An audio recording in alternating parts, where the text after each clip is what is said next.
bien entendu, vous posez toutes les questions que vous voulez sous la situation aujourd'hui.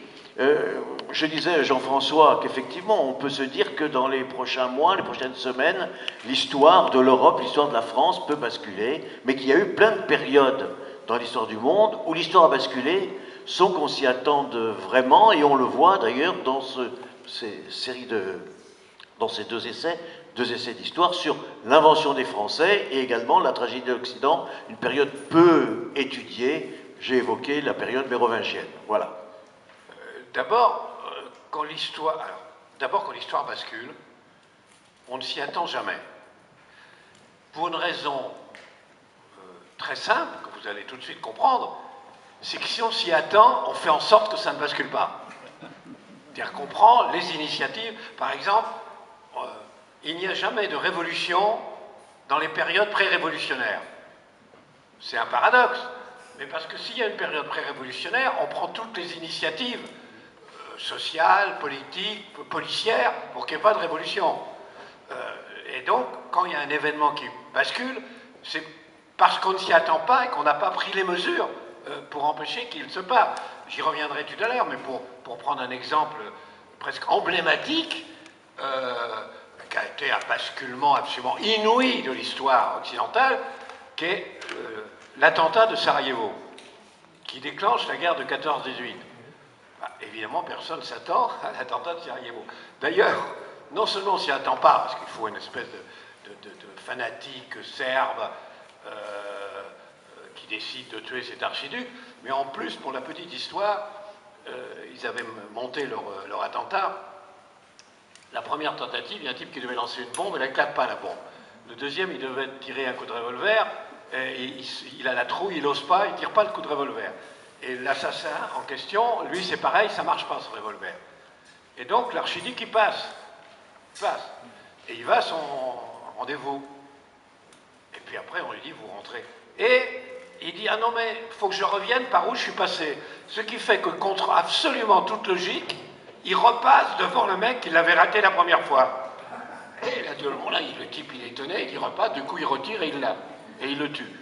Vous imaginez le côté absolument improbable de cet acte. Oh, les conséquences, c'est inouï. C'est la guerre. Oh, la guerre, des millions et des millions de morts. Mais c'est aussi l'Autriche qui éclate, l'Allemagne qui éclate, la révolution russe. Enfin, on ne peut pas imaginer un événement aussi fortuit, provoquant une transformation aussi radicale. Donc, par définition, on ne s'en doute pas, on y reviendra. Mais l'autre question qu'on peut se poser, c'est l'idée même de basculement. Est-ce que l'histoire bascule? Dans l'histoire bascule, il y a l'idée que tout à coup, il y a un événement, et c'est une rupture radicale. D'ailleurs, c'est quelque chose auquel on a tous été confrontés, c'est « Ah, à partir de maintenant, plus rien ne sera comme avant ». D'ailleurs, je parlais de 1914, après la guerre de 14-18, les gens disaient « Bon, ben, ça y est, plus rien ne sera comme avant. On ne va pas recommencer un massacre comme ça. » Et comme vous le savez, ben, on a recommencé un massacre comme ça. Bon. C'est pas vrai. C'est-à-dire, il n'y a pas de rupture, ça n'existe pas, les ruptures. Et l'idée que plus rien ne sera comme avant, c'est une impression que l'on a, mais c'est souvent une illusion. Mais ça ne veut pas dire non plus que ça revient totalement comme avant. Je m'explique. Imaginez quelqu'un, il n'y a pas besoin d'imaginer, ça a existé, il a vécu la prise de la Bastille, 1789, la fuite à Varennes, 91, la République, la Terreur, 93, le roi guillotiné, etc. Type, il considère que rien ne sera plus comme avant. D'ailleurs, Goethe, grand écrivain allemand, ayant participé à la bataille de Valmy, du côté allemand, il dit c'est une rupture dans l'histoire de l'humanité, plus rien ne se passera comme avant. Beaucoup de gens ont cette impression, ou pour s'en réjouir, ou pour s'en lamenter, que c'est une période, ça y est, il y a un avant, il y a un après, plus rien ne se passera comme avant. Très bien. Maintenant, imaginez que vous êtes en 1828. Ben, vous avez le retour de la monarchie, vous avez Charles X, qui revient sur tous les acquis de 1789, tout. on donne des milliards aux émigrés, ils reviennent, on leur donne les postes, tous les ministres c'est des nobles, enfin, il ne s'est rien passé. L'impression, c'est qu'il ne s'est rien passé.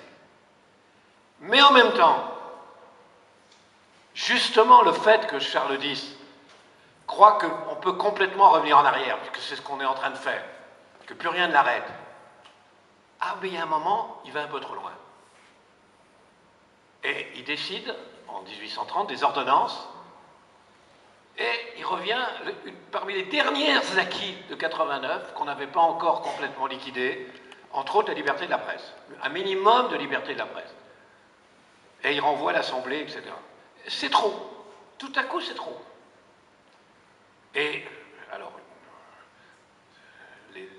en l'occurrence, c'est les journalistes qui prennent, ce qui n'était pas prévisible, c'est les journalistes dont on ferme les journaux qui prennent l'initiative. Les journalistes sortent dans la rue, ils manifestent. Ah mais il y a des journalistes qui manifestent, et ils se joignent, et d'autres se joignent, et d'autres se joignent, et d'autres se joignent, et ça gonfle, et ça gonfle. Et le pouvoir de Charles X demande qu'on réprime naturellement, il ne prend pas ça au sérieux, bon, il y a une émeute, il ne prend pas ça au sérieux, donc il envoie un général qu'il nomme responsable de la sécurité, de l'ordre public, pour écraser ce début de révolte. Et il choisit quoi? Un général de Napoléon, on était en 1830, donc c'était le général de Napoléon, qui avait trahi avant Waterloo. C'est-à-dire qu'il était très connu dans l'opinion comme l'image du traître. Et ça a été la goutte d'eau. C'est-à-dire comment? En plus, on appelle ce traître, et 24 heures après, tout Paris est dans les barricades, etc. Bref, et le pouvoir est renversé. Et on rétablit, on ne rétablit pas la monarchie, c'est Louis-Philippe. Donc on reste en monarchie, mais c'est une monarchie qui intègre les acquis de 1789. Il devient roi des Français plutôt que roi de France. Comment? Roi des Français. Roi des Français et roi de France, et puis il intègre beaucoup des acquis du 1789. D'abord, on reprend le pognon qu'on a donné aux émigrés, parce que là, c'est la bourgeoisie qui est au pouvoir. Pourquoi c'est une leçon? Ça veut dire que, la rupture, c'est-à-dire 1793, la République, on coupe la tête du roi, on s'appelle plus monsieur, on s'appelle citoyen, etc., etc., ça ne marche pas. Mais la restauration, ça ne marche pas non plus. Et que donc, on s'aperçoit que finalement, ce qui triomphe, c'est quelque chose qui n'est ni la rupture, ni la restauration. À ce moment-là. C'est-à-dire soit la restauration, certes d'une monarchie, mais d'une monarchie bourgeoise, qui intègre les acquis de 89, soit ensuite une retour d'une république, mais une république qui n'est plus robespierriste, qui n'est plus la république de la terreur, etc. Je pourrais prendre un autre exemple, que je ne dirais pas que je l'ai vécu, mais en 1900, vous avez la révolution bolchevique de 1917, c'est d'ailleurs l'anniversaire. Nous vivons, comme vous le savez, le 100e anniversaire de la révolution de 1917.